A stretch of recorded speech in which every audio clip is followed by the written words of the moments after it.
A Marvel definitivamente não tá pra brincadeira. Todos os pontos estão sendo conectados bem na frente dos nossos olhos e talvez tu não esteja nem percebendo.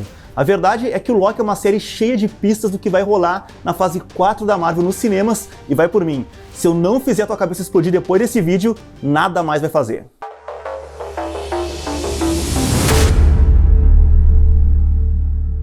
Salve nerds, eu sou o Luiz Mário e hoje a gente vai entender como é que a série do Loki está criando bem na frente dos nossos olhos os eventos que vão estabelecer os cenários e os argumentos tanto de Homem-Aranha Sem Volta Pra Casa, quanto o Doutor Estranho no Multiverso da Loucura e também a série What If, que promete ser ainda mais viajante do que tudo aquilo que a gente está vendo na série do Deus da Trapaça. Antes de começar, não esquece de deixar aquele like para que o YouTube saiba que vocês estão curtindo esse vídeo e indique esse conteúdo para mais pessoas. E também já aproveita, se inscreve no canal e ativa o sininho para ser o primeiro a saber sempre que rolar um vídeo novo por aqui. Pois bem, o Kevin Feige e os produtores de Loki já revelaram que a série deve causar um efeito dominó que vai impactar em todos os filmes e séries da fase 4 da Marvel, muito mais do que qualquer outra série lançada até agora, isso graças a toda a bagunça que eles estão fazendo com a linha do tempo. No fim do segundo episódio, a Sylvie configura todos aqueles dispositivos de reset para criar uma grande bomba temporal, enviando cada um desses dispositivos para pontos bem específicos da história do MCU. Tudo isso de forma calculada para gerar o maior dano possível na linha do tempo sagrada e criar o maior número de ramificações possível. A gente pode ver vários desses locais para onde os dispositivos foram enviados no monitor da Ravonna Renslayer. Mas aquilo era só uma pequena fração do verdadeiro estrago que estava para acontecer. Teoricamente, devem ter sido criadas centenas de novas linhas do tempo depois que todos os dispositivos de reset configurados pela Sylvie entraram em ação. Mas não sei se vocês perceberam que tem um detalhe bem interessante nessa história toda.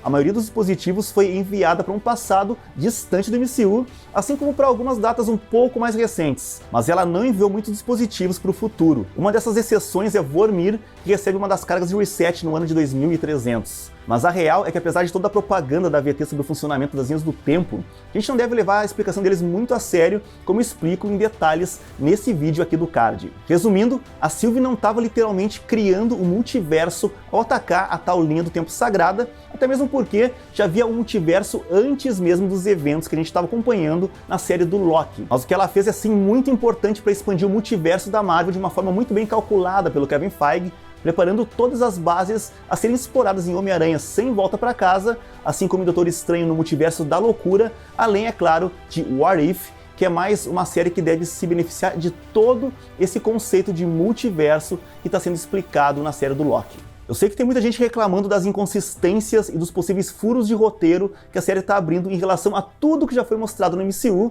mas é preciso lembrar também que a série ainda não terminou, então muita coisa ainda pode ser explicada até o final do 6º episódio. Então, cada uma das cargas de reset ativadas pela Sylvie criou um novo evento Nexus. Normalmente, as cargas de reset apagam as mudanças feitas na linha do tempo. Só que eu não sei se vocês perceberam, mas a Sylvie hackeou as cargas com alguma gambiarra elétrica ali. Se eu não fosse tão noob em elétrica, talvez eu podia explicar melhor para você sobre isso. Mas o fato é que ela conectou alguns fios nas cargas de reset para que eles fizessem o inverso, ou seja, ao invés de apagar as mudanças na linha do tempo, ela configurou os dispositivos para que eles possam criar novas linhas do tempo. Só pra gente ter uma referência, a senhorita Minutos pergunta pro Loki no começo do 2º episódio o que acontece quando o evento Nexus é criado. E é aí que a gente descobre que a VT tem que ser muito rápida para conseguir dar conta de resetar a linha do tempo antes que essas linhas do tempo alternativas se tornem permanentes e comecem a atuar como realidades alternativas independentes da linha do tempo sagrada. E aí, meu amigo, a VT já não conseguiria mais resetar as coisas para o seu estado anterior. Cada uma das cargas de reset adicionadas pela Sylvie é enviada para os diferentes locais que a gente viu no monitor da Ravonna, e a jogada de mestre aqui é que ela enviou uma quantidade tão grande de cargas de reset para tempos e lugares tão distintos que ficou quase impossível para a VT conseguir resetar todos eles. Isso é tudo parte do plano da Sylvie para acabar com o policiamento dos Guardiões do Tempo sobre a chamada linha do tempo sagrada. Assim, eles não mais poderiam ditar o que é sagrado e o que não é. É possível que a Sylvie tenha vindo de uma outra linha do tempo que teria sido eliminada pelos Guardiões do Tempo e tenha conseguido sobreviver de alguma forma, começando assim a sua jornada para detonar com todo esse regime autoritário ditado pelos Guardiões do Tempo, que decidem quem deve ou não viver simplesmente para garantir que eles se mantenham no controle do fluxo de eventos do universo. Esse seria o motivo poético que explicaria as motivações da Sylvie. Mas a Marvel e seu grande guardião do tempo, que é o Kevin Feige, também tem os seus próprios interesses sobre essa trama, que é estabelecer todas as bases que ele precisaria para criar o cenário das próximas séries e filmes do MCU. Por exemplo, a Sylvie não criou o multiverso do zero ao executar o seu plano, até porque a gente sabe que já existia um multiverso antes mesmo dela fragmentar toda a linha do tempo. Segundo a própria anciã, o multiverso era limitado por um subconjunto de realidades alternativas, realidades essas que os Guardiões do Tempo compactaram na sua própria linha do tempo sagrada para eliminar qualquer possível ameaça. O motivo pelo qual se pode ter uma linha do tempo sagrada para todo o multiverso é devido a uma certa tecnicidade na forma como eles descrevem a linha do tempo sagrada. E para isso, meu amigo, é preciso filosofar. Imagine a linha do tempo sagrada como um rio gigante.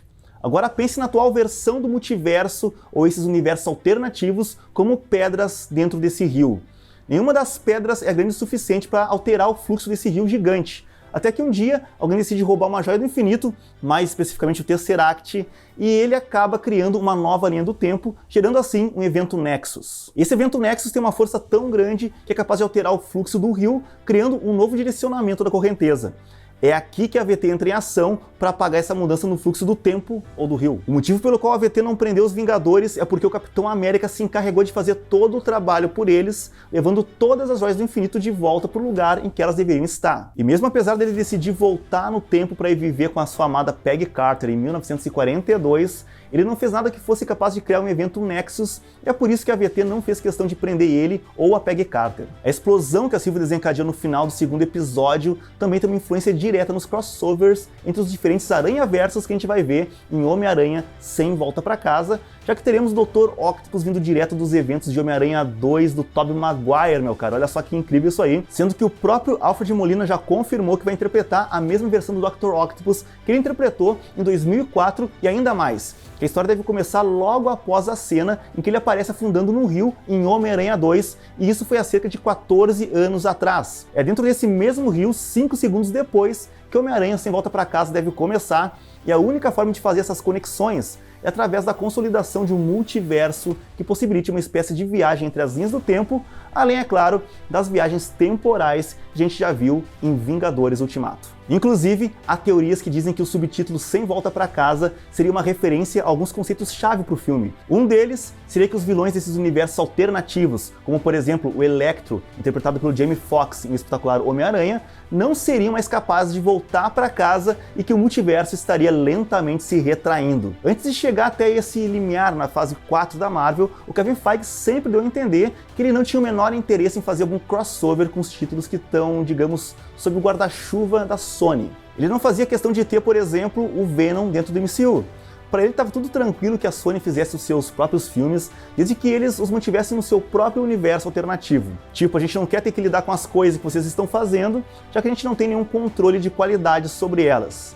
Isso até eles fazerem um novo acordo sobre os filmes do Homem-Aranha, e de repente ele teve que mudar o seu discurso, afirmando que o Homem-Aranha do Tom Holland não apenas poderia viajar pelo multiverso, mas também que ele poderia viajar pelos diferentes universos cinematográficos. A partir daí, todos os fãs já ficaram na espera para que eles anunciassem que todas as diferentes franquias de Homem-Aranha, como do Tobey Maguire e do Andrew Garfield, e também até mesmo os filmes do Venom, fariam parte de universos alternativos. Essa seria uma forma simples e até mesmo elegante de conectar todas essas pontas. E é por isso que agora, na série do Loki, eles estão abrindo os caminhos para que todas essas conexões possam ser feitas. Muitas das cargas de reset foram enviadas pela Sylvie para épocas que vieram muito antes dos dias atuais. E isso é importante porque, ao criar ramificações da linha do tempo em épocas mais remotas, se tem mais chances de criar novas versões dos personagens que seriam muito diferentes dos dias atuais. Por exemplo, uma dessas explosões acontece em 1947 em Nova York. Ao mudar algum evento dos anos 40, nós teoricamente temos a chance de criar novas realidades alternativas que nos levariam a uma nova versão do Homem-Aranha. Isso criaria as bases para que tenhamos versões como a do Tobey Maguire e até mesmo a do Andrew Garfield. Essencialmente, a Sylvie está criando diferentes universos de um multiverso onde todas as versões do Homem-Aranha possam existir. Mas só que não acaba por aí. Nós também temos algumas referências espalhadas pelos demais lugares do universo para onde ele enviou as bombas. Lugares como Ego, o planeta vivo, Sakaar, Vormir, Asgard e o planeta natal dos Kree. Isso tudo vai ter consequências na próxima série da Marvel, What If, assim como Doutor Estranho no Multiverso da Loucura e provavelmente nos demais filmes da fase 4 da Marvel que ainda estão por vir. Por exemplo, teremos vários episódios de What If com diferentes versões do Homem de Ferro, olha só que massa. A gente sabe que ele deixou esse mundo em Vingadores Ultimato, mas em What If a gente vai ver versões do personagem em diferentes realidades, onde os eventos tiveram um desfecho menos drástico, digamos assim, e o Tony Stark ainda segue vivo numa boa. Num dos episódios, o Killmonger acaba se aliando ao Homem de Ferro, ao invés de tentar tomar o trono de Wakanda. Também devemos ter um episódio inteiro onde o Homem de Ferro de outra realidade alternativa é enviado para Sakaar ao invés do Thor. E lá, ele junta um monte de sucata para construir uma Hulkbuster do zero e lutar no Torneio dos Campeões. Agora, se tem um filme que deve ser diretamente impactado pelo plano da Sylvie, esse filme é Doutor Estranho no Multiverso da Loucura. Quando a Senhorita Minutos explica a versão da AVT sobre a linha do tempo sagrada, ela diz que se os eventos nexus não forem controlados, eles podem se ramificar em loucura, ou seja, outra guerra multiversal entre as diferentes linhas do tempo. É como se isso fosse uma espécie de teaser do que está vindo por aí no novo filme do Doutor Estranho, mas também uma certa dica de que podemos ter uma versão cinematográfica de Vingadores Guerras Secretas num futuro não tão distante, e isso, meu caro, seria muito épico. Agora, imagina só o Doutor Estranho nesse momento, meditando, olhando todas as explosões temporais desencadeadas pela Sylvie e pensando, puta que p***, eu tô muito fudido. Parece que nesse ponto a Senhorita Minutos estava correta. O caos se espalha criando eventos que possibilitam que diferentes versões do Homem-Aranha de diferentes universos vão parar na principal linha do tempo do MCU e em Homem-Aranha Sem Volta para Casa. Então tudo fica ainda pior e a gente deve ver o colapso de todas as realidades em Doutor Estranho no Multiverso da Loucura, e é aqui que um grande vilão do Doutor Estranho deve entrar em ação. Tudo indica que o mago vai se deparar com nada mais, nada menos que Shuma-Gorath. E para quem não sabe, o Shuma-Gorath antecede a criação do próprio multiverso. Ele nasceu no completo vazio que existia antes da origem do multiverso. Então, quando falamos em colapso de todas as realidades, é como se tudo voltasse do completo caos pro nada que existia antes de todas as coisas. Uma curiosidade interessante é que o roteirista da série do Loki também é o responsável pelo roteiro do próximo filme do Doutor Estranho. Ou seja, faz muito sentido que todos esses pontos estejam se conectando para que algo maior seja construído a partir disso tudo.